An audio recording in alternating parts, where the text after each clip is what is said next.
Guys ഞാൻ ഇന്ന് എന്താ കുക്ക് ചെയ്യാൻ പോകണം നിങ്ങൾക്ക് വല്ല പിടുത്തുണ്ടോ? ഞാനിതാ ഡ്യൂട്ടിക്ക് പോയിക്കൊണ്ടിരിക്കുകയാണ്. ഇന്നെന്താ യൂണിഫോം ഒന്നും ഇല്ലെന്ന് ചോദിക്കണ്ട, കാരണം ഇന്ന് നമുക്ക് യൂണിഫോമിൻ്റെ ആവശ്യമില്ല. ഞാൻ ഡ്യൂട്ടിക്ക് പോകുമ്പോൾ സാധാരണ എൻ്റെ പരിപാടി എഡിറ്റ് ചെയ്യലാണ്. എന്ന് ഞാൻ പുറത്തേക്ക് നോക്കിയിട്ട് അങ്ങനെ ഇരുന്നു. പുറത്തേക്ക് നോക്കിയിട്ട് ഞാനിങ്ങനെ ആലോചിച്ചിരിക്കുന്നു കേട്ടോ.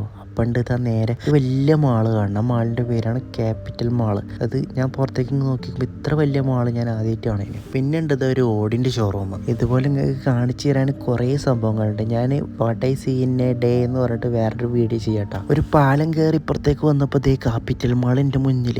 മാള് കാണാൻ ഒരു ക്യൂട്ട് ആൻഡ് ഹൈറ്റ് കുറഞ്ഞ മാള്. ഗൾഫിൽ ലീവ് ഉള്ള ദിവസം എന്താ പരിപാടി എന്ന് വെച്ച് കഴിഞ്ഞാൽ എല്ലാവരും പറയും രാവിലെ തന്നെ ക്രിക്കറ്റ് കളിക്കാൻ പോകുന്നു. അതാണ് നിങ്ങളിപ്പോൾ കണ്ടുകൊണ്ടിരിക്കണത് കേട്ടോ. പിന്നെ നാട്ടിലുള്ള ചില ഭാര്യമാർക്ക് ഇതൊരു തലവേദനയാണെന്ന് ഞാൻ പറഞ്ഞു കേട്ടിട്ടുണ്ട്. ഉള്ളതാണോ എന്നറിയില്ല. ബസ്സിൽ മേപ്പോട്ട് നോക്കിക്കുമ്പോഴാണ് ഇങ്ങനൊരു സംഭവം കണ്ടത്. ബസ്സിൽ നെയിൽ കട്ട് ചെയ്യാൻ പാടില്ല, ഹെയർ കോംബ് ചെയ്യാൻ പാടില്ല, പിന്നെ ഫുഡ് കഴിക്കാൻ പാടില്ല.